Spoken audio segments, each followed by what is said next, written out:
All right.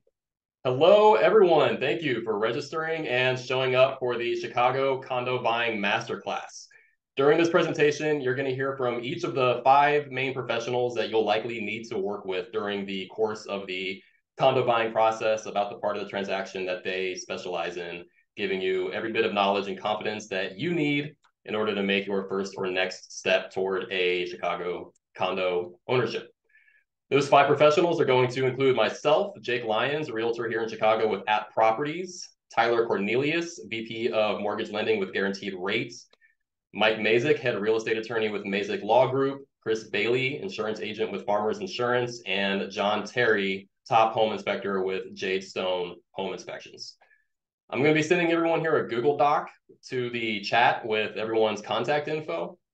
And just as you might imagine, we have a ton of information that we need to get through, and we want to be as efficient and effective as possible with that. So we won't be stopping for questions throughout the presentation, but we will have a Q&A session at the end. So go ahead and submit any questions that you have whenever you have them in the Q&A section, and at the end, we'll get to as many as we can. The format the format that we're going through is pretty simple. So we're just kind of following the home buying flowchart in approximate chronological order of the steps involved from financing all the way through closing and beyond, with each of the panelists here to drop knowledge in the category that they specialize in. A real quick note to make is that the amount of information shared is pretty front loaded. So each of these first few is going to might feel like they're taking forever, but it actually starts to speed up once you get past the offer being accepted, which is actually pretty analogous to how it feels in real life. The first step here is labeled like that because it really should be happening right around the same time. But following the logic that nothing any of the panelists does matters if we can't get you funded, we'll be starting things with Tyler Cornelius to tell you everything you need to know about getting your condo funded. Tyler, you are up. Awesome. Thank you, Jake. Appreciate the introduction. Like Jake said, my name is Tyler Cornelius. I'm the VP of Mortgage Lending. For the last 5 years in Guaranteed Rate, helping home buyers throughout the state of Illinois and Indiana purchase and refinance their property. So just getting started. So if you're figuring out whether or not home ownership is right for you, you should first and foremost understand that bottom line, home ownership is a long-term commitment. So successful homeowners recognize the commitment to pay a mortgage payment every month, your property taxes, insurance, utilities, and maintenance. So you're thinking about your situation, your goals, that'll definitely help you kind of make that decision whether or not home ownership is right for you. So really what you should be asking yourself is, do I have a stable income? Do I pay my bills on time, keep my credit clean? And do I plan to stay in the home for typically at least 3 years? And do I feel prepared for that financial responsibility? If you could, answer yes to those questions, then I would say you are ready to purchase a home.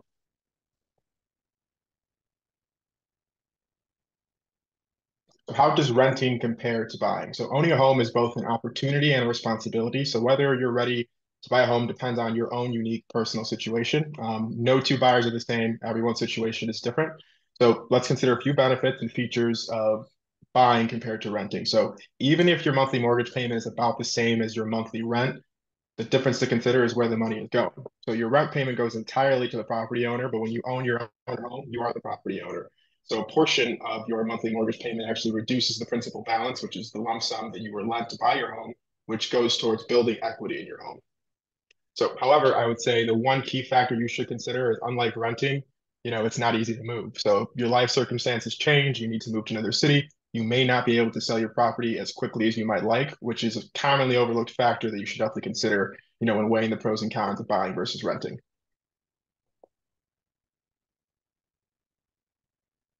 So understanding your mortgage. So your mortgage itself is made up of two components. So your principal, which is the lump sum that you were borrowed from your lender, and then your interest. That is what we as lenders charge you every month on your principal for the money that we ended up lending you. So outside of your principal and interest, there's some other factors that go into your monthly mortgage payment, and we'll discuss that in a few slides. So when do you need to start your search? Like Jake said, people typically start with either the realtor, like Jake, or myself, the lender. I would always say that you should start with a lender. Jake might say, different. Other realtors might think differently there as well. I say you should start with the pre-approval process first. Typically, that process takes anywhere from a day to about a week. The speed of that stage in the process solely depends on how quickly you're able to speak with the lender and get all the necessary and required documents submitted for your lender to review, and just to make sure that everything checks out before issuing you that pre-approval. Next part of that next step there would be about 30 to 60 days for you to search to find the home that you want. So on average, this entire process takes about 4 months. Um, but typically, no two clients are the same. So you might have someone who gets pre-approved, they find the dream home the next weekend, and they're ready to submit an offer. Whereas you might have someone, it might take you a month or 2 months to find that dream home before you're ready to submit an offer. So once you do find that home that you want to put an offer in on, it takes about 1 to 3 days from the time you submit an offer with your realtor to the time everything and the terms are negotiated and you have a fully executed contract. And now you're considered what's called under contract. So once you are under contract, it takes about 30 to 60 days to close from there. During those 30 to 60 days, you're going to go through attorney review. We're going to finalize all the terms in your loan, get you fully underwritten, make sure everything checks out there. Then you'll have an inspection, and then you'll get to the closing table. So obtaining a pre-approval. So a mortgage pre-approval, it's a simple document from a lender conditionally offering you a mortgage. In that pre-approval letter, you'll have your terms outlined, so loan amount, what your monthly payments should look like, and as well as interest rate. So this is a lender's promise that unless your financial situation changes by the time of the purchase, you'll be approved for the outlined terms. Getting pre-approved for a mortgage helps you better understand what you can afford ultimately, and it signals to sellers that you're actually serious about purchasing the home. So when you do submit that offer, that's something that's actually tagged onto the offer. You'll include that pre-approval letter just to let everyone know that you've been fully vetted and you're able to close. So when figuring out if you're eligible for a home loan, there's three things that myself and every other lender will consider. It's always these three things. So number one, we're going to take a look at your cash and your assets. So that's the money you have put aside to cover your down payment and your closing costs. Next, we're going to look at your credit and your credit score. And then we're going to look at your income and employment. So three questions you should be asking yourself is, do I have a source of income to make my monthly payment? So income can vary from, primary, secondary, part-time jobs, as well as overtime and bonuses, as well as commissions. You may be able to use other sources of income if you like, including your retirement, veterans benefits, disability payments, alimony, child support, or rental or investment income, provided they can be verified as stable, reliable, and continue for at least the next 3 years. Next question you should ask is, do I pay my bills, loans, credit cards, and other debts on time? What's my credit history like? What's my credit score? And do I have a lot of other outstanding debt? So we as lenders, we will examine your payment habits, your credit history, and your credit score. It's a good idea to check your credit history and correct any problems before applying. But if you do apply and we figure out there are some issues on your credit report, as your lender, I can put together a plan to help you improve your credit score to where it needs to be to get you approved.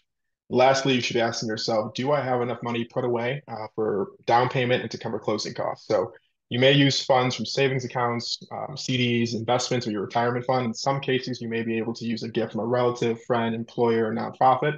In many cases, you'll need to demonstrate that you have additional funds sitting in your account by the time you close to cover several months of mortgage payments, taxes, and insurance payments. And then here's a quick down payment cheat sheet. You want to take a few seconds to screenshot that.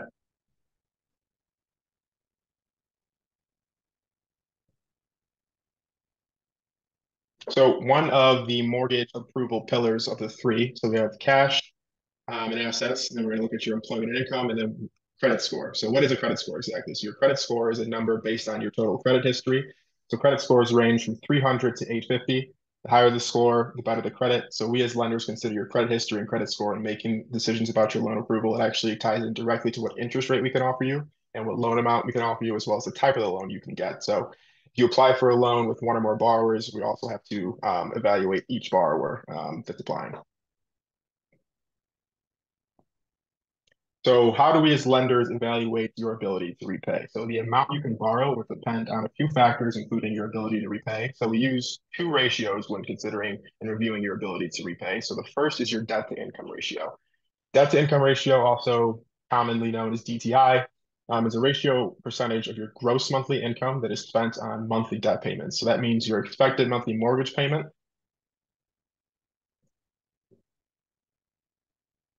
plus your other monthly debt obligations will be taken into consideration. So your mortgage program guidelines vary, but a good rule of thumb is to keep your total debt to income ratio at about 36% of your gross monthly income. We have different programs that we offer, so that number isn't steadfast, but there's a few moving pieces and a few different programs that would allow for higher DTI or debt to income ratios to get you approved.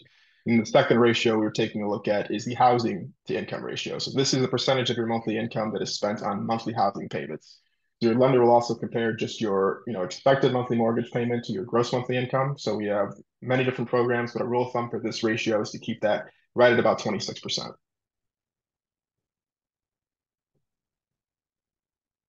So along with your principal and your interest payment, here's the exact breakdown of what your monthly payment will look like. So we have homeowners insurance. So every lender requires this. Even if we didn't, that's something I would always recommend having to protect you against any disasters or accidents that happen at your home. Chris, later on in this presentation, is going to go over exactly how to take a look at that and what you should be considering. Next, we'll have HOA dues. Since this presentation, we are focusing on condos here in the city. HOA dues are a monthly cost for shared buildings to cover operating costs and amenities. So if you're buying a condo, 9.9 times out of 10, you're going to have an HOA that's due every single month. And then we have private mortgage insurance. So that protects the lender if the buyer can no longer repay their home loan. So if you're putting anything less than 20% down, you will have a private mortgage insurance payment that's tagged onto your monthly payment each month. Then next we have property taxes. So that's an expense that's due twice per year based on the market value of your home. Typically, that's something that's going to be actually included in your monthly mortgage payment, which is escrowed at closing. So you don't have to actually worry about paying that twice per year on your own. And then I would say number five is not something that's actually considered in your monthly mortgage payment, but as a lender, that's something that I always like to educate buyers on is your home maintenance expense. So like I said, that's not included in your monthly mortgage payment, but on average, you should anticipate spending 1% of your home's value in yearly maintenance. So if you're buying a $400,000 condo, 1% of that is about $4,000 per year that you should expect to pay to keep your home in functional shape.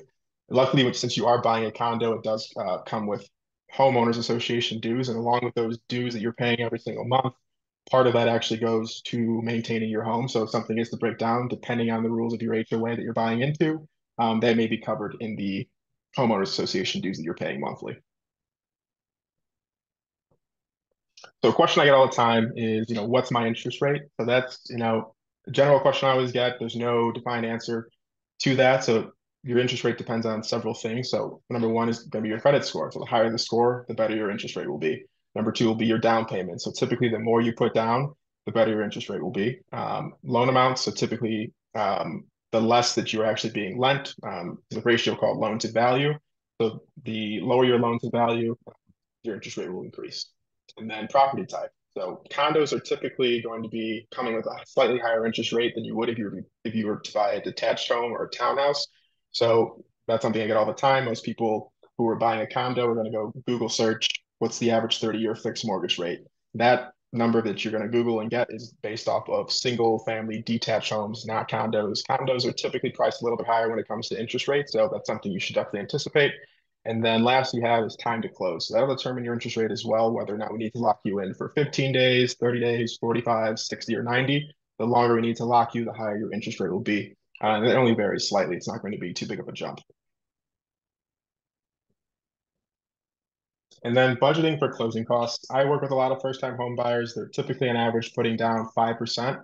As a first-time home buyer, you could put down as little as 3%. One thing people, when they're coming to me, they're looking to get pre-approved. A lot of the times they're only anticipating their down payment.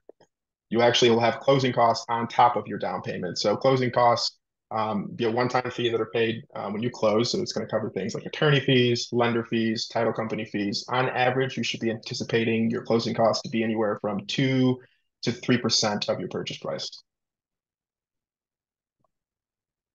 And then what loan programs are available for you? So generally speaking, most people are looking at conventional loans, FHA loans, VA loans, new construction, which won't apply here for condominiums, and then down payment assistance programs.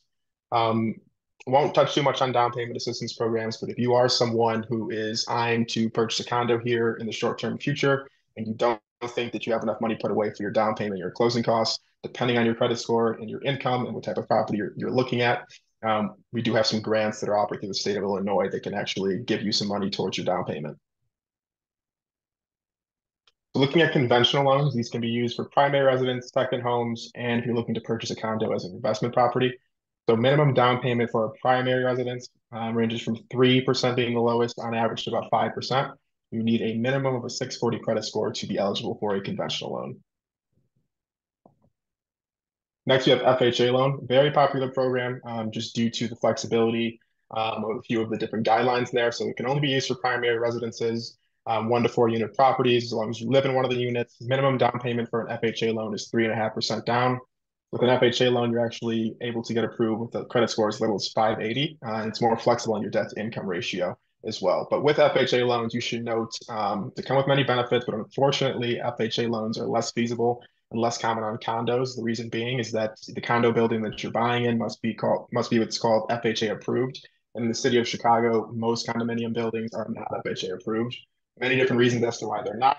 I don't have enough time today to go through that, but you should be looking to make yourself eligible for a conventional loan if you are looking to buy a condo here in the city of Chicago.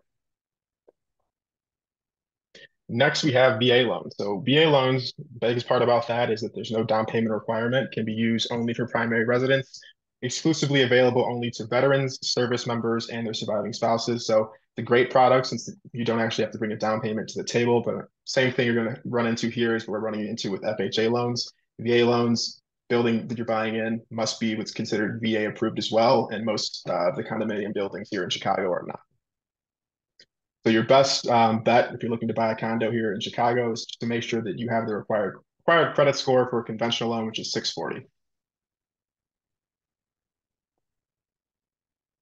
So what happens if your interest rate drops? So let's say you closed on a Monday, the following Monday, interest rates dropped anywhere from quarter point to even up to a full percentage point. So what we can actually do is refinance your loan. So essentially what you're doing there is trading in your current mortgage rate for a new mortgage rate with a lower interest rate once rates drop. You can also not only trade in your interest rate, but if need be, you can pull some of the equity out of your house, depending on how much equity you have in your home. You can pull some of that cash out to use for whatever you need and whatever's going on in your life. So, me as a trusted lender, I can help you determine whether or not it makes financial sense to refinance. So, just pretty much determining how much you're going to end up saving versus the cost of refinancing. We could figure out exactly how long you would need to stay in your house in order for you to break even when incurring the cost of refinancing.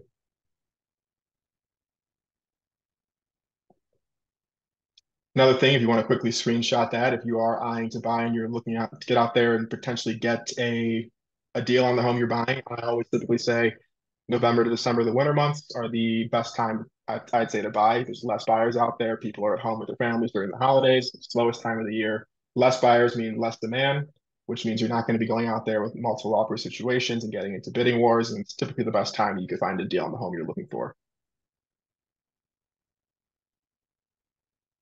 And next, I'm going to pass it over to Jake, and he's going to guide you through the entire home search. All right. Awesome stuff, Tyler. Thank you for that. We will be hearing from Tyler again when we get to the appraisal situation. You guys can hear me, right? The camera doesn't want to switch to me when I'm talking, but okay. Well, I guess if they're gonna be looking at Tyler while I'm talking. Maybe that's probably better anyway. I guess Zoom doesn't care that I'm having a good hair day. So, all right, here we go. So, assuming, hold on real quick. All right, so we're still here. So assuming that you're following the steps as they're laid out here, once you get your financing straight, you'll want to schedule a consultation with an agent. So I'm not positive how every other agent does their consultations, but for me, the process will start off with you filling out a short questionnaire, telling me what you have in mind and what you're trying to accomplish. And at the end of that questionnaire, you'll have an opportunity to actually schedule that time to chat. You're all going to receive this questionnaire in that follow-up email after the presentation, and also in the Google Doc that I will share when we're done with the presentation here as well. That has everybody's info in it. From there, should probably do this. All right. From there, we talk about what your particular goals and needs are. We talk about what agency actually means in regards to a real estate transaction and what the responsibilities and expectations are from the agent and from you as the client. We'll also go over compensation. The quick summary of that is that the vast majority of the time, the buyer's agent is compensated by the listing agent for bringing the buyer to their listing. So while we are getting paid from the proceeds of the sale, you usually don't have to pay anything directly to us. So there's very little downside to working with a buyer's agent. Using the information provided in that questionnaire, I'll have all kinds of data-backed info on what the market looks like for the specific type of property that you're looking for, historical market trends, recent sales data, to whatever is needed to paint the most accurate picture possible of what you should expect. I do get pretty granular with this. So everything from price expectations to how long similar homes are on the market, what percentage of the asking price you should expect to pay, recent appreciation in the area or depreciation, whatever the case may be, et cetera. We'll get into budget and financing. If you're already pre-approved, we'll be going off of this. If not, we'll set you up with a plan for you to get pre-approved, or if you're paying cash, we'll obviously use that info instead. Where we'll talk about the whole buying process, much of which is already being discussed in this presentation. We'll set up a strategy of how we'll shop for and identify the properties of interest, how we'll make offers and negotiate, and ultimately how we'll get you to the closing table on the home that you're looking for, and obviously go over any questions or concerns that you may have at that time. I'll also say, don't feel like I'm just going to do this maybe. Here we go. Don't feel like you need to be ready to move right now to start making moves right now. It's never too early to start thinking about these kinds of things and get more well-informed by, reaching out to someone like myself or like Tyler or like anybody on this call. Next up, we get to the fun part, which is actually shopping for homes. So here's where you get to feel like you're on an HGTV show for a few weeks. The most common way to get you set up for a property search is to go directly through the MLS, which stands for Multiple Listings Service, and is basically the main database that every real estate agent and real estate website uses to know and show what's on the market at that time. So that's why you'll pretty much never see something on one website that can't be found on every other website. It's because they're all pulling their data from the exact same source. And speaking of those websites, just a quick aside, real estate websites, whether it's a big box one or a tiny one like the one I run over at thechicagohomestores.com, they can be a good resource if you're just curious and like to window shop real estate a little bit. But once you start getting even just a little bit more serious about your search, they start to lose their utility pretty quick, because it starts to become more likely that properties that actually would work for you start getting filtered out if your search parameters are too specific because of the way that listing agents improperly filled out the listing on their side. So it's a whole thing. I have videos going over that in more detail if you're interested, but that's enough to know for now. A robust property search strategy should also include access to sources besides just the same public MLS listings that millions of other people have 24/7 access to. There are things like the private listing network that only other agents and their clients can see. And I believe that, especially in a market like what we have today, we really need a system of proactive outreach to sellers to facilitate off-market transactions as well. And then once you find a home or homes that you want to see, you'll simply let me know which ones and when you're available, and we will schedule a time to go see them. They do have to be approved by the seller via their agent first, the showings do. So if a property is occupied, that can sometimes throw a wrench in the works. Sometimes places can be super easy to show with very little notice, or sometimes they need 24 or 48 hours or more. Kind of just all depends. And then some things to know about condos. So I'll briefly touch on each of these points right now. Do know that I have another video on YouTube called 7 Things You Need to Know Before Buying a Condo in Chicago, where I elaborate on each of these points in much more detail. But for now, the Homeowners Association HOA dues. So HOAs are a huge deal when shopping for a condo or a townhouse, or even a single family house that has an HOA, though that's relatively rare in Chicago. All of the panelists on here will refer to the importance of HOAs in specific ways from their point of view. From my perspective, the main things I want to make sure that my clients are aware of is how much the HOA dues are, what you get for them, and how much money does the building have in reserves. So I've seen HOA fees as low as $100 a month to as high as several $1,000s per month. How much it is just depends on several factors, including the age of the building, the maintenance requirements, the staff and employees, the location, amenities, which utilities are included by the HOA, among other things. Every building is just different, so you just want to know what you're getting with those dues, bottom line. The other thing on the HOA topic that is of huge importance is building reserves. So as the name suggests, this is the amount of money that a building has set aside for any major projects that a building might have, whether planned or unplanned. If a building doesn't have adequate funds to cover the cost of a needed project, they can levy a special assessment to the building's residents to cover the costs. This can also vary widely, but if there's been a special assessment levied already, or if there will be soon, you need to know what the plan is to handle that. And then taxes are the last thing on this slide I'll get into. So the main thing to know about taxes as you're shopping for condos is that the amount of tax shown on the listings is going to be 1 to 2 years old because of the way Cook County homeowners pay property taxes is always in arrears. So we don't know what the current taxes are now until 1 to 2 years from now. Mike is going to break that part down a bit better later, but the other thing to note as you're shopping is just to make sure that you know if the condo had a tax exemption that may or may not apply to you. So if the taxes on a listing that you see look a lot lower than the others around it, look a little more closely and you might see that it had a senior freeze on it or something like that that wouldn't necessarily benefit you once you take that property over. Okay, and then amenities in Chicago. So those are as varied as the buildings themselves. A lot of smaller buildings in the neighborhoods won't necessarily have any amenities at all, maybe like a small courtyard or something like that.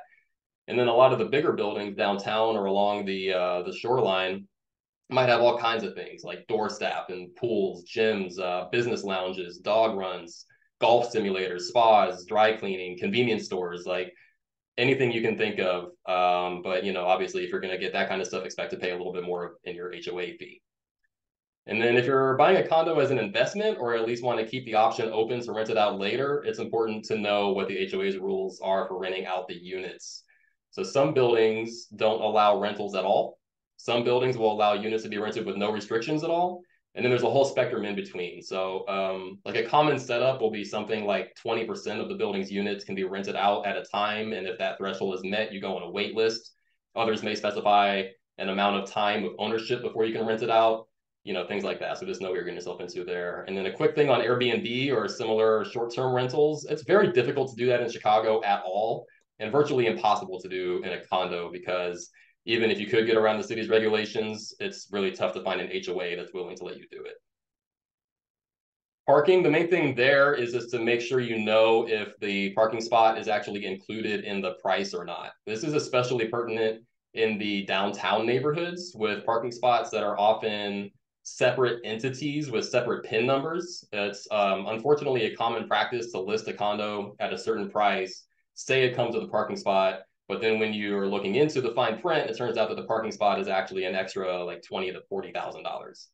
In such a situation, I almost always recommend getting the parking spot if you can, even if you don't need it, because at worst, it's still an asset that you can rent out. And down the line, when you go to sell that condo, you don't want to be at a competitive disadvantage with other units in the building who do have a parking spot to offer.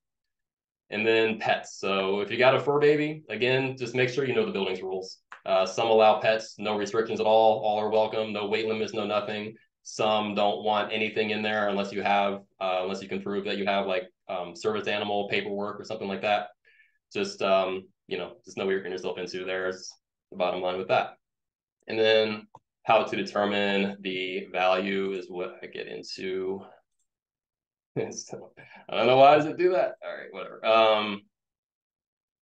All right, so say you identify the home and you are considering going to this stage, which is submit an offer, but you want to know what should you be offering? What's this place really worth? So from there, I will run what's called a comparative market analysis, or CMA for short. This is one of my favorite parts of this job. So I just picked a condo at random here, 800 West Cornelia, unit 309. I don't even know if it's still on the market. It was a couple weeks ago.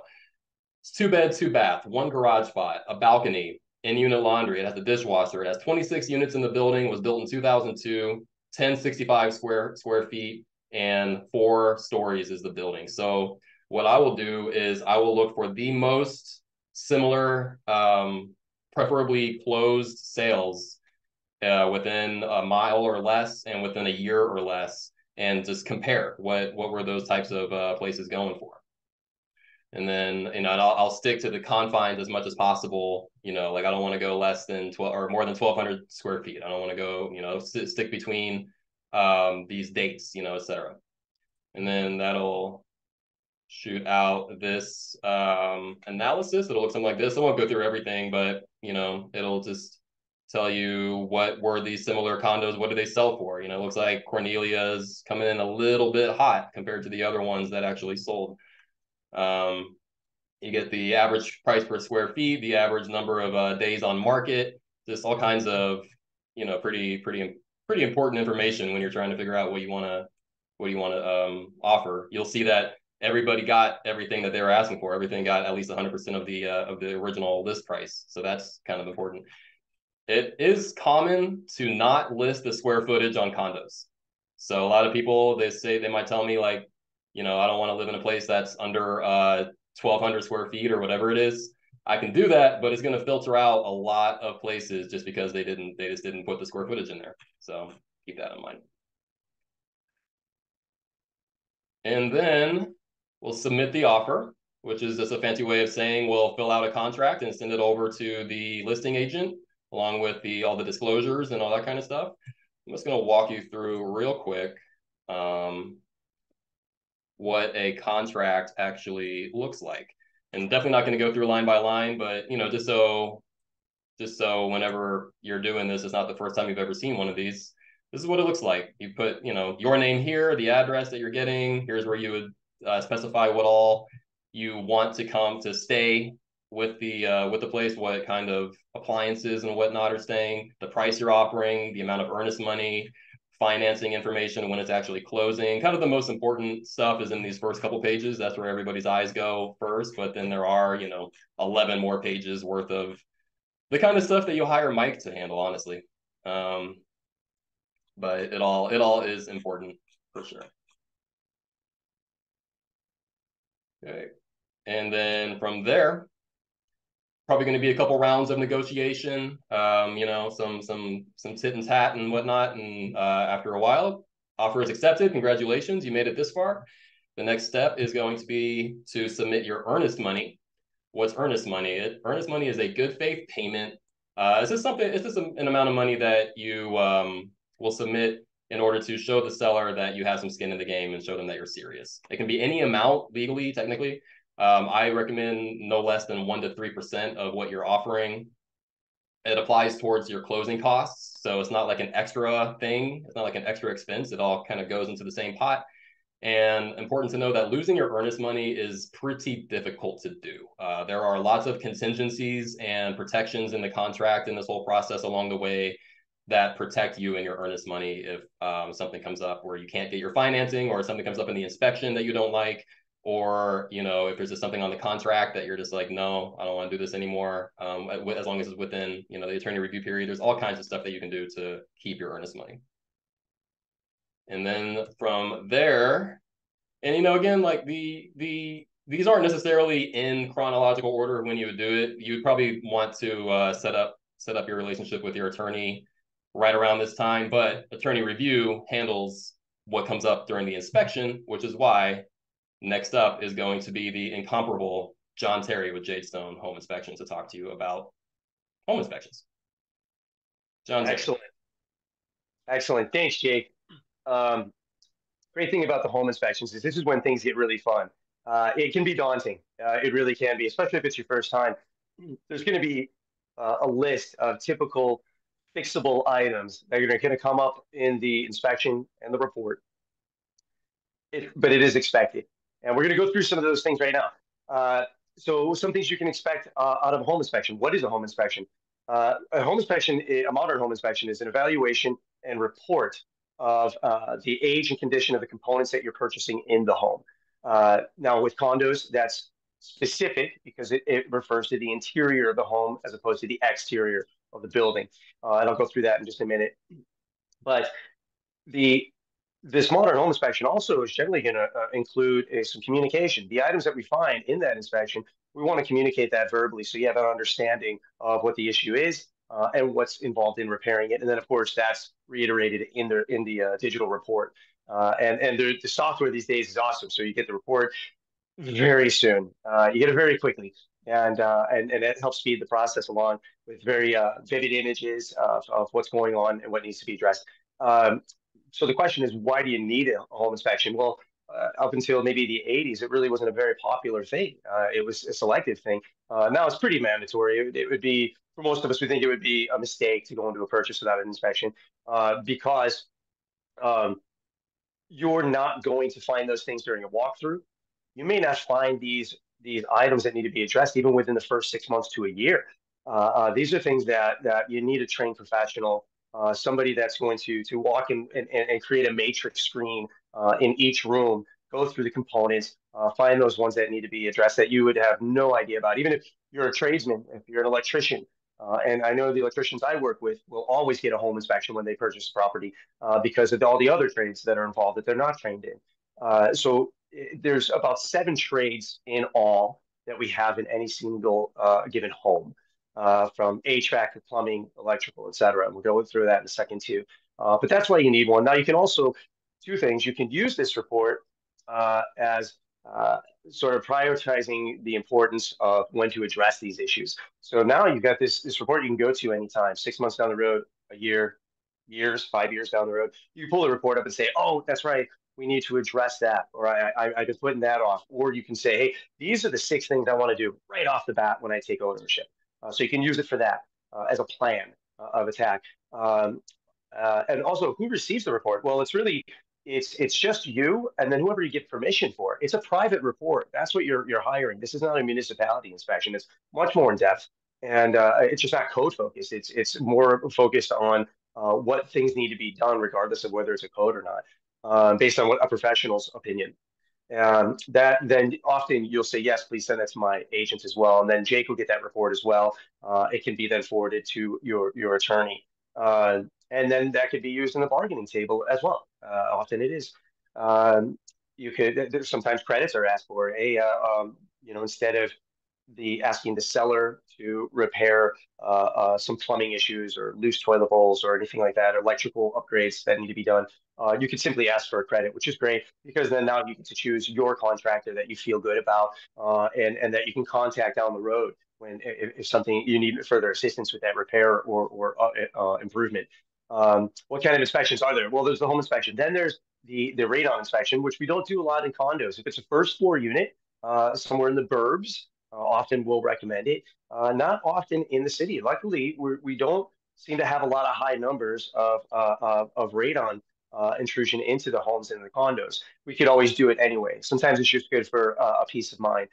There's also sewer inspections, which we highly recommend these days. A lot of the old sewage pipes are old clay tile pipes, and over the years they've experienced some problems. And what we always say is, if there's an issue going on with your sewage drain pipe, underground sewage drain pipe, you're going to have to address it at some point. You either do it before it creates a problem, or after it creates a problem. So that's the importance of doing that sewer scope ahead of time. And we can always set that up as well. And then there is air quality tests. We have contractors that are very skilled in the Chicagoland area that can come in and do air quality tests. So they'll be looking for any fungal accumulation like mold, any existence of mold that could be creating a hazardous living environment. And the interesting thing about that mold is it's not that hard to get rid of. Really, it's just hard to find. And the importance is making sure it doesn't come back. And we've got tricks for that are very, very successful. We just need to find it first. So during the home inspection, we're constantly looking for any evidence or anything that might indicate that we've got a mold trap somewhere. Even if I can't see it, and maybe we do a thermal scan, we see, oh, we've got some water behind that drywall on the north wall. Now we want to suspect, okay, well, if it's trapped behind that wall, there's a good chance we've got fungal accumulation. So now we can do a further inspection of that and then mitigate as needed. HOA considerations. Okay, so this is one of my favorite things about purchasing a condo, folks, and especially in Chicago. There's so many benefits to this, and I'll try not to ramble on too much about it. But again, you're purchasing the interior and, of course, the AC condenser unit. Often, you're going to have 2 parts to your HVAC, your heating and cooling, and the second part of your air conditioning is the condenser unit that's outside. So you're purchasing that as well. Everything outside of that is the association and their maintenance contractors that are generally spot on, super helpful. I've worked with condo maintenance contractors multiple times in my career, just remodeling. condos, and I've seen how helpful they really are. So you've got to look forward to. We always say make friends with those maintenance guys in the building, because they like to be helpful when they can, and that's a pretty nice relationship to have. But they're going to cover the exterior, so that's your exterior siding materials from tuck pointing, sealants around window and door penetrations, generally the roof. Now, row homes in the city, you go into a row home, it's a little bit different. But as far as condos, even if you're purchasing the top unit, the association is generally going to be responsible for the condition and age and maintenance and replacement of those roof materials. But during the inspection, we do like to take a look at that. Let's get ahead of it. Let's find some issues. Often we will find something and then we'll recommend and say, hey, forward that report to the association. Let them know these are some things that your inspector found on the roof. And what we find most often is that it's already on a list of things to do for the association. They're generally already ahead of it before we even get there. They really don't want any damage or water intrusion into the building either. So they try to stay ahead of that sort of thing. What else? Sometimes exterior windows. That's something you want to look into. You're going to have your agents look into that, or the attorneys look into. Are you responsible for replacement of those thermal seal windows?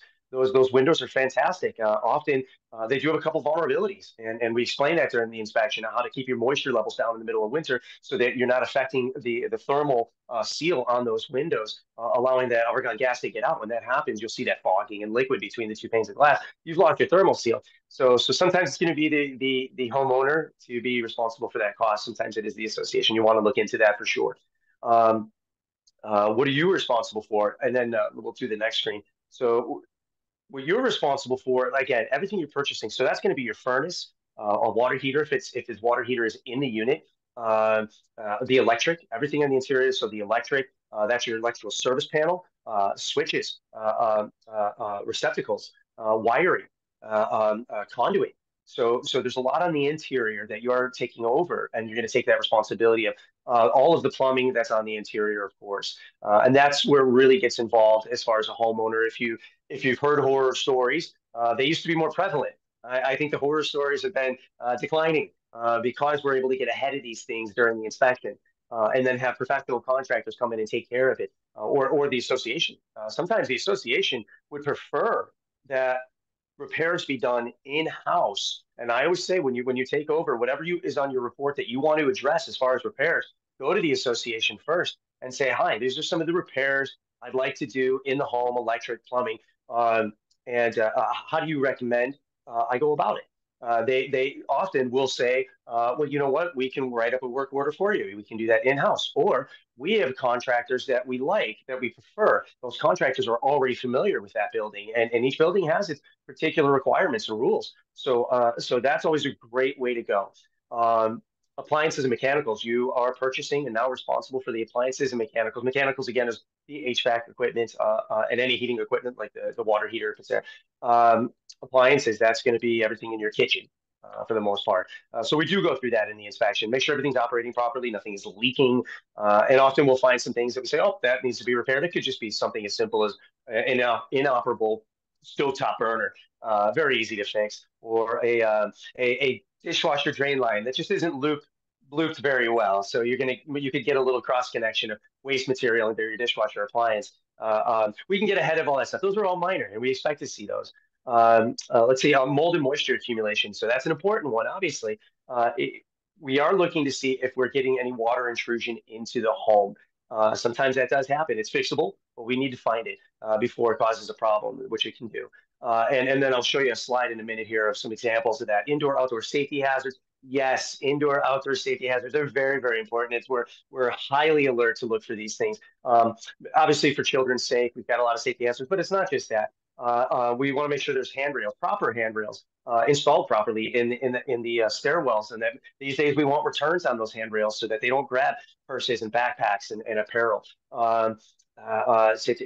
Smoking carbon monoxide detectors, we definitely want to make sure we've got some newer operational smoke and carbon monoxide detectors on each level of the home. Sometimes you'll have a duplex up, so obviously we need to double up on those. Some other safety hazards would be cross connections in the plumbing, where something's not vented properly and some of those toxic fumes are coming back into the home through a drain. So again, we can get rid of that. You just got to find it first. Kitchen, we go through everything in the kitchen, of course. Bathrooms are very sensitive places to go into. Generally, we're going to find loose toilet bowls, and believe it or not, most of them are loose until we find them and fix them. Most of them are loose, and they have a tendency to be problematic. Windows are very important. We want to make sure those are working, operational, that they're fit properly in the casement. We don't want to risk going in, opening a window, and it comes right back down on a hand or whatever. So windows can be dangerous. They need to be evaluated, of course. What's on this next slide? Let's see if we've got some photos. We do. Oh, good. These are great. So let's look at the shower head. Very easily overlooked if you don't see it. The escutcheon, the little cover plate popped off. So you can see you've got an open gap there. Now we got to worry about moisture getting in there causing issues. Also, now when that shower head gets activated, it can rattle. And we don't want those pipes rattling. That's when they can start causing damage in places that you can't see until the lower unit's telling you about it. Let's say insufficient sealant in the shower. This is very popular.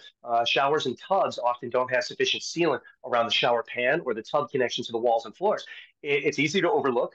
Sometimes it could just be grout without an actual waterproof sealant. When that grout is fresh and it has a sealer on it, it's sufficient, but it doesn't always last very long. We really want silicone sealant on there. So when we see that, that's a major concern. Very inexpensive, very easy repair to make. But it has to be done before it causes a big issue to that lower living space. And you're hoping that the owners above you are taking on those same responsibilities too. Here we go, a double tap on a fuse panel. So here's an electrical service panel that is fuses. I do want to let you know not to be too surprised if you find these in the units. Jake was mentioning some of those lakefront condo buildings. I love the lakefront condo buildings, but one of the things that we're still working on is replacing all those old fuse panels with breakers. In this case, the panel was undersized apparently, and two wire loads have been connected to one fuse, and that's going to continuously overload the fuse. It's also dangerous. That terminal is not designed to hold two wires. So one could actually come loose. So that's actually a safety hazard as well. And now you have the opportunity to say, okay, let's look into the cost to upgrade this to a breaker panel, which will be more suited to the modern demands that you have in our homes with all the new appliances, etc. Missing seals around town. There's another example. It's very hard to see unless you get very close, but you can see that sealant's not sufficient. Water's definitely going to work its way into the subflooring and cause some havoc. Loose toilet bowl in the second floor bathroom. We never want that, but there they are. There's a $6 wax seal in that toilet. Generally, we use rubber a lot now too, but that wax seal, once it's been compromised, it's compromised. Simply tightening the nut and bolts on that commode isn't going to fix that problem. At least not certainly going to fix the problem. Why risk it? Generally, contractors are going to charge $150 to $200 per toilet bowl to replace the seal and install the commode properly, where we don't have to worry about it causing any issues. And that's an insured contractor. So if anything does go wrong, somebody else can absorb those costs of repairing the subflooring and the tile and the ceiling below it in the other unit. You really don't want to be responsible for that yourself. It's not an expensive repair. It just needs to be done properly. Settled pavers. Now that is on here because we do have that time. So we've got patios outside. So even though the association can be responsible for something like that, we like to find it. Otherwise, you're going to find it the hard way. All right, let's find out. Did we have more slides on that one? Let's see. This is all I got. That's awesome, man. You knocked it out of the park. I think that covers a lot of it. Yeah. Yeah, for sure. Man, how lucky for everyone on this call right now. Like, where else are you getting this information? Nowhere. This is great. So appreciate you, John. Next up, we are going to be going into the attorney review stage with Mike Mazik. What's up, Mike? What's going on, Jake? Thanks, man. That was great information. Obviously, when we do real estate transactions, there's a lot of legal work that goes into play, but it's interesting because it tends to happen a little bit after when we would think it would happen. Typically, if you were buying a business, let's say, we work with clients to negotiate contract terms for weeks, sometimes to make sure that all the contract pieces are in place. In residential real estate, we actually do it the opposite. We sign the contract first. And that's because it's a somewhat standard contract that's been agreed upon between the attorneys, agents, and members of the various boards and panels, that this is a contract that gets us started. And there are two main contracts, the Chicago Association Realtor contract and the multi-board contract. Those contracts are used in practice, and both of them allow for attorney review to take place after the contract has been signed. So unlike what you might think, where you'd say, all right, well, before I sign a contract, I'm going to send it to my attorney. There isn't enough time for that. In residential real estate transactions, Jake will attest to this, if it's a Sunday night and it's multiple offers, you don't have time for an attorney to go review the contract at 9 or 10 o'clock at night. You want to make sure that that contract is submitted with the offer. And then there's the 5 business day attorney review window. So during attorney review, I want to review the contract, number one, to make sure the deadlines can be met. Maybe it's an unrealistic closing date. Let's change it now rather than later on. Let's make sure we can meet the financing terms. Let's make sure there aren't any unusual issues with special assessments or anything like that where we're taking on special assessments. So that's the contract review portion of it. The document review portion is also significant because with a condo, there are going to be association documents. Those are rules and regulations, declarations and bylaws, budgets, financials, meeting minutes, and a resale disclosure that gives us a summary of the health of the association. These are important documents not only for me to review, but for you to review as well. So it's my job to make sure that you get all of the documents to review. Many times, a seller will give us documents and they'll say, well, these are all the association documents that I have. And maybe they're 3 sets of meeting minutes over the last 5 years. Well, realistically, we can't do much with that. We want to make sure we receive all the meeting minutes. And when we do, we're able to make informed decisions. Is this building going to allow pets, for example, because I have a dog? Is this building going to allow Airbnb rent? Probably not, but some do. Is this building going to restrict rentals in the future so that if I live here now but want to rent it out in the future, what are those restrictions in place? So those are all things we want to make informed decisions about. We're not going to change the rules and regulations. We're not going to amend any bylaws. We're not going to make the association make any brash decisions on our behalf. But we want to make sure that we know what's in place. But most importantly, is there going to be a special assessment? When we review the financials, we want to make sure that we're aware of the financial condition of the association. Can it withstand a major repair that JT could bring up during the inspection report? Is there a roof issue, a plumbing issue, masonry? Is there a foundation issue? Is there a health and safety issue? Will sprinklers need to be installed in the building? Those are all expensive improvements to the condition of the property. They usually require a significant amount of capital expenditures, which then rely on a significant amount of reserves. So if we can review those documents, make sure they're all in order, that's going to save us a lot of time and headaches in the future. When it comes to the inspection, although I'm not there on site as the attorney, I am the individual typically that will negotiate inspection items on your behalf. So in addition to Jake working with the other agent, I'll work with the other attorney and propose inspection credits or repairs. Personally, I prefer that we ask for credits. That's because we can go and have the work done at our pace with our contractor after we buy the property. The benefit also is that we're not relying on the seller doing it as affordably as possible. That's typically the motivating factor for a seller is I'm going to have this done as cheaply as possible. Maybe that means it's not done well enough for us. Maybe it means that that's not done safely enough for us. So credits, I'm a big proponent of. On the other hand, if we have the seller make repairs, we want to make sure that it's done with licensed contractors in that field and contractors that are able to make the repairs within a reasonable amount of time so that we can review any receipts, ask any questions if we need to. As Jake mentioned earlier, property taxes are a very important decision or part of the decision when buying a piece of real estate. So when it comes to condo buildings oftentimes are somewhat insulated from the fluctuations you might see in a single family home elsewhere. But condo buildings can appeal their taxes and find that their assessed values have increased too much. We want to make sure that those assessed values are aligned with everything else in the building and perhaps with other comparable buildings as well. But like Jake mentioned, everything is 1 year in arrears. This year, we pay for last year's taxes. And so last year's taxes might not reflect what this year's taxes are going to be because there may be, for example, a senior exemption, a senior freeze exemption, a disabled veterans exemption, a long-term homeowners exemption. There are a number of different exemptions that seller might qualify for that affect the current tax bill that we're not going to qualify for. So it's something that we want to keep an eye out for. In fact, many times I can help you determine whether or not what the tax bill will look like if you were to put in an offer. Because oftentimes, if the property increases in value and purchase prices are high, that means the property taxes are going to increase as well. So what will the tax bill be in a couple of years? That's one of the things that I can share with you. And lastly, I did also want to mention that there are oftentimes other very unique circumstances that we want to consider. We do a lot of condo association litigation. In the last couple of years, many condo associations didn't meet in person. So because of that, we have a lot of situations where there's deferred maintenance. Maybe there are some potential special assessments that were considered, but haven't been put into place. We have to go investigate that. So that's one of the things that we can do during attorney review. But what if, for example, we know that we want to be on the top floor rather than a lower floor because we might be sensitive to noise above us? Or perhaps our client is a musician and we want to make sure that it doesn't cause any noise problems for neighboring units.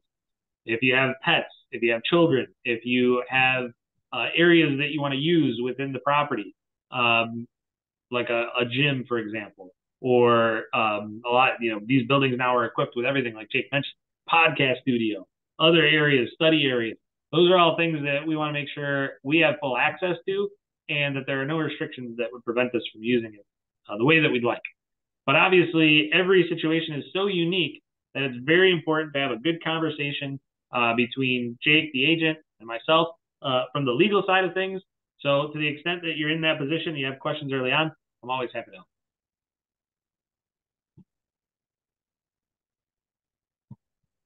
All right, awesome. Thank you, Mike. We will hear from Mike again at closing.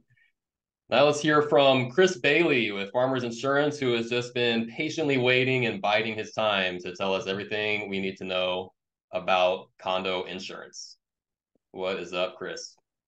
Hey guys, hey Jake, hey all. I am Chris Bailey. As Jake said, I'm a farmers insurance agent based out of Evanston, Illinois, serving all of Illinois. No stranger to Chicago, been doing this for 15 plus years in the industry, and we have insured hundreds of condos throughout that time. There are 5 key components, and then I'll slip in a little bonus one at the end, but there are essentially 5 key components of condo insurance. The most obvious is the structure itself, the walls in, as they call it, your floors, your fixtures, your cabinetry, electrical, things like that. And we want to make sure that we can provide full replacement value for the infrastructure of your home. The appliances and other things will come later here in a moment, but we want to make sure that we can rebuild that home from start to finish. And we are thinking labor materials. Think labor materials versus purchase price. Purchase price can value greatly, whether the property is on Lake Michigan or out in the sticks. The purchase price can vary quite a bit, but what we hone in on is labor materials. And as a back of the napkin sort of guide, we do say that around $100 to $120 at a minimum a square foot is what we would recommend to rebuild a condo unit in a modest condo. If it's a nicer condo, of course, we may want to increase that per square foot amount. But that we use a software program to generate that. It doesn't come from out of nowhere. And we use that to also show lenders, let them know that we are protecting the property correctly. The next slide here will focus on another item that might seem pretty obvious: personal property. All the stuff you're going to put in there. You're moving into your new condo. You got all your fun stuff. You're ready to buy new furniture, a new TV, pots and pans, whatever it is. We're covering for that too. So we have to discuss with our clients, what type of lifestyle do they have? Are you a Target family? Are you an IKEA family? Are you a Walter E. Smith, whatever it is, Bob's Discount Furniture? We want to figure it out. And we want to find out what it takes. If we had to stroke a check to cover for all your personal belongings, what does that figure look like? Worst case scenario, if I were to hand you a check and say, here's money to replace it all today, what does that look like? You'll note that we also want to make sure it's replacement value and not cash value. You'll see these terms quite often when you're looking at condo insurance, because replacement value is just as it sounds. We are replacing with like for like items. If you see something marked cash value or depreciation value or scheduled value is a terminology we use in the industry, that means you are getting a percentage of the replacement value, essentially pennies on the dollar. Try to stay away from those if you can, but they are ways to keep budgets down if you have to get through a closing. There are some other riders and things we can do for high value items. You want to discuss that with your insurance agent to make sure if you have a high-end jewelry, any piece of artwork, antiques, things that were handed down from the old country, from your great-great-grandma or grandpa. These are things that may be hard to source. These are things you need to discuss with your agent. Certain policies do have limitations for these things. We got to know about them in order to cover them correctly. Those may be the most obvious things, and then here are a couple of more that may be less obvious. Liability. Liability is the portion that protects your financial interest should you cause damages to a neighboring unit. Now, as Mike mentioned earlier, and it's been discussed before, there are condo bylaws and rules that govern the condo association. And we will follow suit with whatever the association says. Our policies are designed to go either way, whether it's your responsibility to cover the damages or the person that received them. Our policies will adapt to the bylaws. As John and some others have already mentioned, water is a major enemy of condos, right? It is the #1 killer of condos. It just is, because you're talking about confined spaces, and you're talking about when water drips down or runs down, it can cause multiple units to be affected. So when we do follow the bylaws and we are covering for these things, we want to make sure that if you do cause damage to multiple units, that we are there protecting you correctly. And some associations even have rules as far as minimum liability coverages, to best protect their financial interest in you. So think about that. And then if you are buying a condo, we also recommend considering a personal liability umbrella policy. This sits on top of your condo, your cars, and all your other toys. But what it does is it adds an additional 1 million and 2 million, 3 million, so forth of liability coverage on top of your condo to better protect you financially for the worst case scenario, where you cause severe damage to multiple units. And we're talking not just a couple weeks to clean something up, but maybe a couple years. That's liability that a lot of people don't think of. But then let's say you can't stay in your place and you need a place to stay and you need a place to find housing. That's called loss of use. And that brings us to our next slide. Loss of use. So if you can't stay in your place, it is uninhabitable. The damages are so bad. We need to put you in housing so that you can get back on your feet. That could look like a hotel. It could look like an Airbnb or a short-term rental. It could also be a long-term stay if it's a pretty severe loss. Whatever that number is, we have to make sure that we're covering you correctly so that you can comfortably live while your home is being repaired. And Jake, and I'm sure others here can attest to it, if your home is damaged, you still owe the mortgage, right? You still have to pay that monthly amount for your mortgage. So even if there's damages and you can't stay there, how are you going to pay both rent and the mortgage at the same time?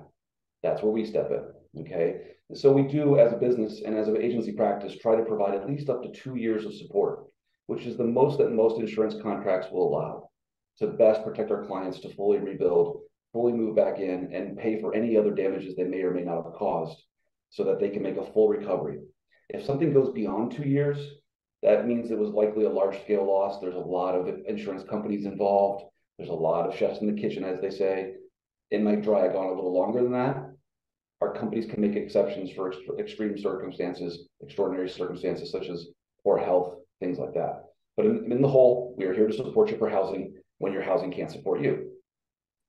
And then the next one here, loss assessment. Jake's talked about it. I think Mike's also talked about it. If there's an assessment, a one-time special assessment might be for something like new paint. That's not what we're talking about here.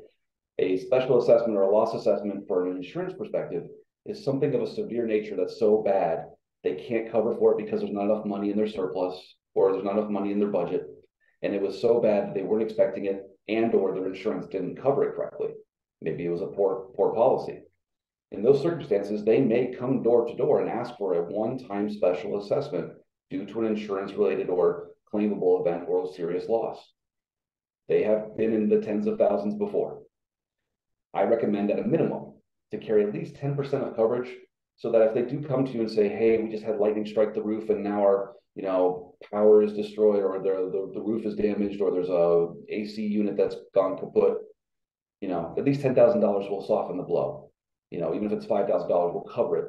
But if it's over $10,000, it would have to be a pretty severe circumstance, but it is possible. It has been seen before. Most policies start with like $1,000, but that's just simply not enough in these days. 10,000 is going to better protect you, and it costs a couple bucks a year. I should also have mentioned this. It obviously has to be an insurable loss, not just maintenance, not just we're having the elevators tested. This is like serious large-scale loss that just was not foreseen or prepared for correctly. Those are the 5 keys. I thought I'd throw in a bonus. This is the last one here. This is for sewer and drain coverage. Now you might be thinking, hey, I'm buying a 20-story penthouse. Why would I need sewer coverage to protect against a sewer backup? Well, if you have storage in a basement unit, that's one example. If you have personal belongings in a sub basement or a basement for storage, this is an example. If you're not on the 20th story penthouse and you're buying a duplex down and you've got living space in a basement, this is where you need this coverage. I see this coverage missed more than any other for homes that need it or for condos that need it. And for us, it is a winning factor in providing the right coverage for our clients. And it's often overlooked because people think condo, they think high up, they think nothing about a basement or water loss in a basement. So just a little extra nugget for you guys to think about for you folks that are considering a condo or buying a condo. If you are buying one that has any sort of basement or lower level living space or storage space, talk to your agent, talk to them about this coverage. It could be the difference of thousands if you have damages down there.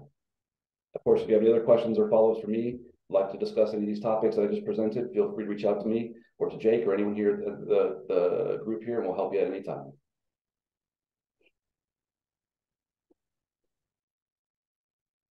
All right, awesome. Thank you, Chris. Every time I'm always amazed that there's people that their whole job is just to think of all the things that could go wrong and how to protect their clients from those things, you know, like that's awesome stuff. So thank you for being one of those people and being really good at it. All right, most of the heavy lifting at this point is done. We're gonna fly through these last few things, guys. So thank you for sticking with us so far. All right, so we got a contract, we've got the inspection, we passed all that, attorney review, good to go, you're insured. Now, there's still a couple more hurdles that we have to get through, and the first big one is going to be an appraisal. So, Tyler, what is an appraisal? Yeah, so what's an appraisal and why do you as the buyer need one? So home appraisals, an objective professional assessment to determine how much the home you're buying is actually worth. So an appraiser will go out to that condo, analyze and compare a few characteristics. So things like living area of the home, land area, style, age, quality of construction, number of bedrooms and bathrooms. It's got to button that all up and give you a value of what your home and condo is worth. So at the end of the day, your appraisal verifies the sale price of your home is in line with the fair market value. So pretty much that's ensuring that you aren't paying more than the home is actually worth. And it's also ensuring that we as mortgage lenders don't lend you more than what the home is actually worth. So, you know, even if we as lenders did not require you to get an appraisal, this is something you definitely want to get done to make sure you're not grossly overpaying for the property that you're purchasing. You know, but either way, you're in the right spot. If you're working with a realtor like Jake, he's going to guide you on how much you should be offering for the condo. And if you listen to the guidance, you won't actually end up overpaying for it. Right on, and don't hit mute yet because you're still up. Let's talk about the financing contingency date. What is that? Yeah, so financing or loan contingency date, it's going to be a date that's in that purchase contract that Jake showed you earlier. So it's a clause included in there that pretty much protects you, the buyer, from losing their earnest money deposit if your home loan is not approved on time. So final loan approval can take a few weeks, days to a few weeks to come in. So during that period, underwriter is pretty much evaluating everything that you put on the application. So we're going to verify your income, double check that credit score. And if something does happen during that process, some unexpected issues may arise. So that financing contingency pretty much protects you. That if any changes do occur, you still have a chance to back out of the transaction to protect that earnest money that you put up when you have the contract accepted. Awesome. All right. Earlier I said you wouldn't hear from Mike until closing, but I forgot there's a bonus Mike section here. He's going to tell you what title is. Coming back. Mike, what is title? So title insurance, it's kind of a strange concept because when you purchase a car, you get car title. In real estate, it's a little bit different. Title is what supports the underlying document, which is a deed. When you buy property, the seller conveys ownership via a warranty deed or special warranty deed or executor's deed or administrator's deed. But ultimately, that document says, I, the seller, the grantor, am the only owner of the property and I'm transferring my interest to you, buyer, free and clear of any liens. And then a title insurance company goes and insures that transaction. The title insurance company says, based on our review of chain of title, that person is indeed the owner, and that person is authorized to sell it to you. And that person doesn't have any IRS tax liens, any judgments that would prevent them from selling this property. There are no other judgments, no contractors have filed any liens for unpaid work, etc. So between the two of them, title and the deed, you become the owner of the property.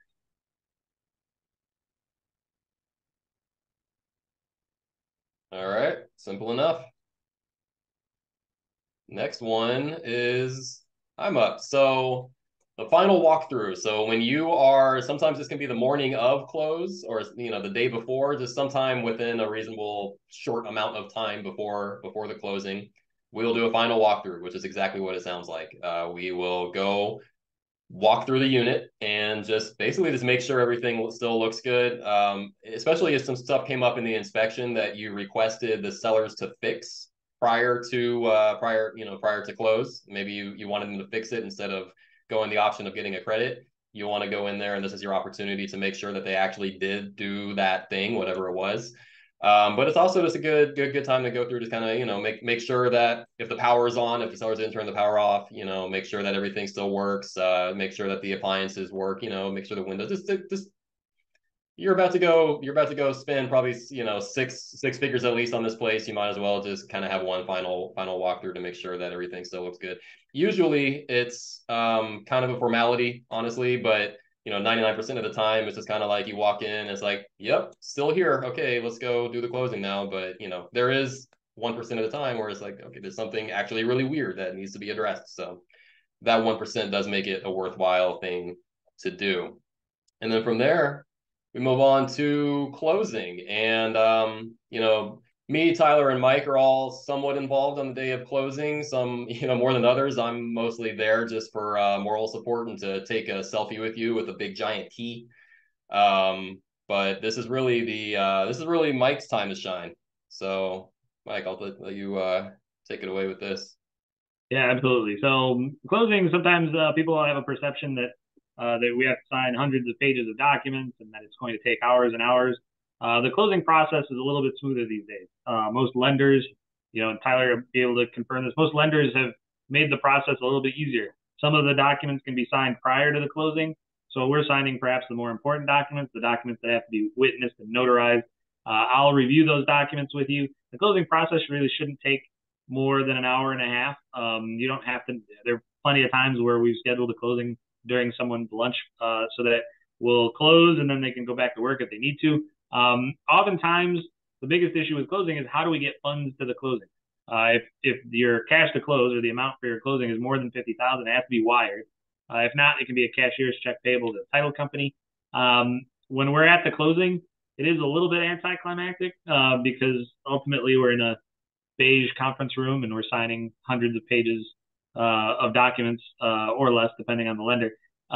But those are very important documents. Those documents are going to confirm that title is free and clear of any liens, that it's going to confirm the amount of your mortgage payment, how long your mortgage is going to last, whether there are any key deadlines within your mortgage, whether it's an adjustable rate mortgage or it's a fixed mortgage, and you have private mortgage insurance. We're going to go over all of that at the closing, and ideally it goes smoothly and you become a homeowner. Cool. Tyler, what are you up to that day? Yeah, like Mike said, most of the closing documents we'll send to you typically the day before, the day of. You can just e-sign, send a quick email to you so you don't actually have to sit there and sift through 100 pages of loan documents to get them signed. So I'll be there again for moral support, and I will be photo bombing that selfie with the giant key. Doing it for the gram at that point. And then congratulations, you're a homeowner. You own a slice of Chicago now, and you purchased a condo. That's it. We did it. We do have a couple more things to get to. I want to, just as Tyler has said a couple times, there's going to be some ongoing maintenance. So who better to talk about that than John Terry? Here's another huge benefit to condo ownership, guys, is the majority of home maintenance is the exterior of the home. So when the association's taking on that responsibility, you're just left with a few things. Really not much. Forced air systems for your heating and cooling is going to require filter replacement. So during an inspection, you'll be shown where that is, and then you're going to change that about once a month. Now, you pull the filter out and you see it's not that dirty. After 4 weeks, go ahead and put it back in, check it again, and 2 weeks later, you'll start to gauge how often you really need to change a filter. But it's important. That's for the health of not only your air quality, but for the health of the equipment, for the furnace, the air handler itself. Then there's going to be, this is a good one, windows. So often people don't know when you own the condo unit, it is important that you open and close those vinyl and wood sash windows every time the temperature changes. We have these extreme changes. Go open and close those windows. Don't let them get stuck into weird positions. Then they get very difficult to operate down the road. So that's a minor one. And then, of course, the big one is going to be those sealants that we talked about. You're going to have to become a little bit of an inspector yourself as a homeowner in these situations because you're going to keep an eye on the showers and the tubs and the sealants around them. If you see that something is deteriorated, you're going to have to do a little maintenance. Generally I'll say if it's that silicone that's all it's starting to crack, all right, it's dry and it's cracked. That's your indication. Hey, I'm going to go put on an album. I'm going to grab a refreshment and I'm going to cut that old sealant out of there and put a nice, beautiful bead right back in its place. Let it cure overnight. Now you don't have to worry about it more. It's generally about a 45-minute project that you can handle yourself. But that is some home maintenance that you have to do in the condo. Awesome. And then the last thing we have here is just keep in touch. We're none of us here wants to just be in it for the transaction and then never hear from you again, or never have any communication again. I'm always available if you want to know how's the value of the home now versus it was a year ago. John's always there if you have any questions at all about anything going on within those four walls of your condo, any kind of plumbing or any whatever the situation is.